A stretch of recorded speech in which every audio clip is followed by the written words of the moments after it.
এই যৌথ প্রযোজনার সিনেমা কিভাবে দেশি সিনেমা হয়ে গেল এটা একটু জানাবেন। আর দ্বিতীয় প্রশ্ন হচ্ছে আপনাদের বিরুদ্ধে একটা অভিযোগ এসেছে মানি লন্ডারিং এর, এই ব্যাপারে আপনি কিছু বলবেন কিনা? আপনার নামটা বলবেন একটু? আমার নাম আল কাসির, আমি সময় টেলিভিশনের সিনিয়র রিপোর্টার। আল কাসির ভাই না? জি। হ্যাঁ, কাসির ভাই, থ্যাংক ইউ এই কোয়েশ্চেনটা করার জন্য। আর এই সংক্রান্ত আর কারো যদি কোনো প্রশ্ন থেকে থাকে আমি একবারে উত্তরটা দিয়ে দিচ্ছি, যাতে এটা আমি ক্ল্যারিফাই করে ফেলতে পারি আপনাদেরকে। প্রথম কথা হচ্ছে, এটা আপনাদের মনে আছে যে আমরা যখন 1 বছর আগে একসাথে তুফান সিনেমার ঘোষণা দিলাম, অ্যানাউন্সমেন্ট আসলো, তখন আপনারা মনে করতে পারবেন কিনা জানি না, আমি বারবার ক্ল্যারিফাই করার চেষ্টা করেছি এটা বাংলাদেশি সিনেমা। কোনোদিন আমরা বলিনি যে এটা যৌথ প্রযোজনার সিনেমা, এবং আপনারা কোথাও দেখাতে পারবেন না যে আমরা বলেছি যৌথ প্রযোজনার সিনেমা।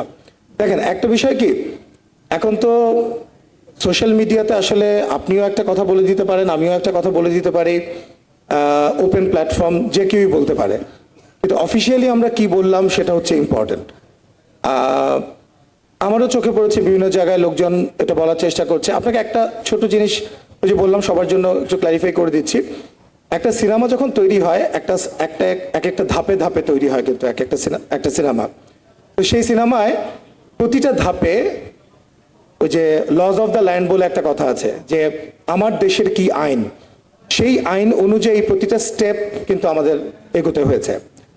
তো এটা এমন ঘটনা না যে হুট করে এটা যৌথ প্রযোজনা সিনেমা ছিল আর আজকে আমি ওয়ান ফাইন মর্নিং বলছি যে এটা বাংলাদেশের সিনেমা। এটা কিন্তু পসিবল না। কেন পসিবল না? কারণ আমরা যখন শুটিং শুরু করি আমরা প্রতিটা স্টেপে আমাদের পারমিশন নিতে হয়েছে। যদি যৌথ প্রযোজনা সিনেমাই হতো এটা, তাহলে তথ্য মন্ত্রণালয় থেকে আমাদের ইন্ডিয়া যাওয়ার জন্য পারমিশন লাগতো না। ইন্ডিয়া আমরা কেন গিয়েছি? লোকেশনের প্রয়োজনে। আপনারা দেখেছেন অতীতে যত সিনেমা হয়েছে প্রত্যেকটা সিনেমাতে আমরা দেখেছি যে কোনো একটা গানের শুটিং হয়তো বিদেশে হয়েছে, কোনো একটা শুটিং হয়তো আমেরিকাতে হয়েছে, ইন্ডিয়াতে হয়েছে। তো ওই সিনেমাগুলোর কি পারমিশন কিভাবে নিয়েছে সেটা আমি বলতে পারবো না, বিকজ সেটার সঙ্গে আমি সংশ্লিষ্ট না। কিন্তু আপনাদেরকে আমি হলফ করে বলতে পারি যে আমাদের এই সিনেমায় প্রতিটা স্টেপে প্রতিটা জায়গায় আমরা in terms of taking permission এবং আইন অনুযায়ী যা যা করবার দরকার সেই জিনিসগুলোই আমরা করেছি। যে কারণেই কিন্তু আমরা প্রথমে তথ্য মন্ত্রণালয়ের পারমিশন নিয়ে আমরা বিদেশি শুটিংয়ের জন্য, এবং এমনকি কারা কারা শুটিংয়ে যাবে প্রত্যেকটা নাম আমরা সেখানে তথ্য মন্ত্রণালয় আমাদেরকে পারমিশন দিয়েছে। আমরা যখন ইন্ডিয়া পার্টে শুটিং করেছি তখন ফিল্ম ফ্যাসিলিটেশন অফিস ইন্ডিয়া থেকে আমরা পারমিশন নিয়েছি। সেই পারমিশন ইন্ডিয়ান এমবেসিতে এসছে। ইন্ডিয়ান এমবেসি যারা গিয়েছেন, এখানে রাকাত ভাই থেকে শুরু করে এখানে যে আর্টিস্টরা আছে সবাই জানে, প্রত্যেকের ভিসার মধ্যে তুফান নামে ভিসা হয়েছে। শুধু তাই না, আমরা ইন্ডিয়া পার্টে যে শুট করেছি সেখানে যে আর্টিস্টরা কাজ করেছে, স্বয়ং একজন বসে আছেন আমাদের মিমি চক্রবর্তী। মিমি চক্রবর্তী ছাড়াও আরও 5 জন 6 জন আর্টিস্ট এবং যে ব্যাকগ্রাউন্ড আর্টিস্টরা কাজ করেছে প্রত্যেকের পারমিশন আলাদা করে নেওয়া হয়েছে, এবং সেটা ন্যাশনাল বোর্ড অফ রেভিনিউতে গিয়েছে। সেই পারমিশন নিয়ে এফডিসি, আপনারা জানেন যে এটা একটা লম্বা একটা প্রসেস।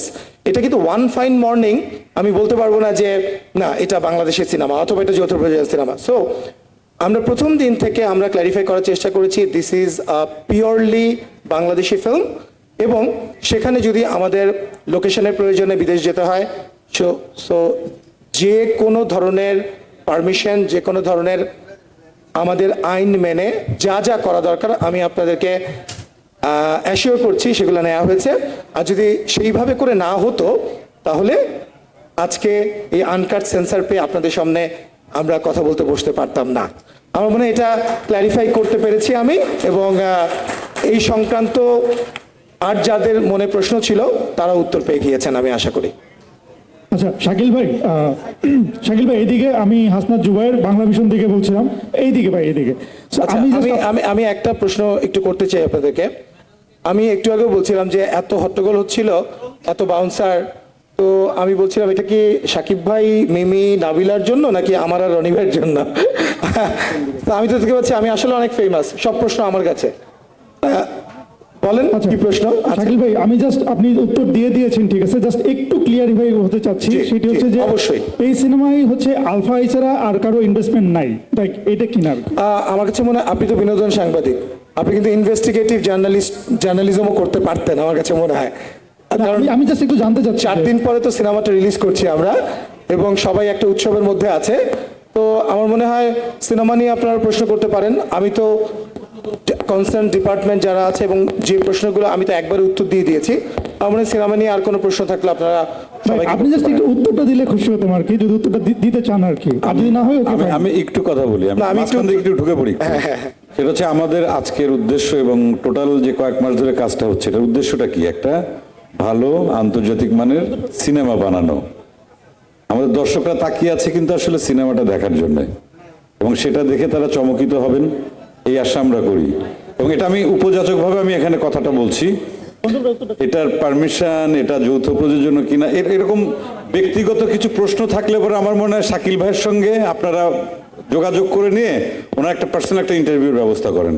হ্যাঁ, এটা আমরা না, আজকে আমি বলছি কি, আমি কেন বলছি এটা, question আছে। কারণ এখনকার প্রশ্নগুলো আমরা এই তুফান সিনেমার পেছনের ঘটনা বলতে এই সব ঘটনা না, কিরকম আমরা কাজটা করলাম বা এই সংক্রান্ত যদি কারো অভিজ্ঞতার কথা অথবা তাহলে আমাদের ভালো লাগবে। কারণ একটু কেমন যেন মনে হচ্ছে যে এর মধ্যে একটা জটিল প্রশ্ন, এটা কি উত্তর দেবো বা না, না। এই জন্য আর কি। আমরা সবাই যেহেতু আছি, সাকিব ভাই আছে, মিমি আছে, আমরা চাবো আমাদের সিনেমা নিয়ে আপনারা প্রশ্ন করেন। আপনার যদি তাও অন্য কোনো প্রশ্ন থাকে অবশ্যই আপনারা প্রশ্ন করবেন, কারণ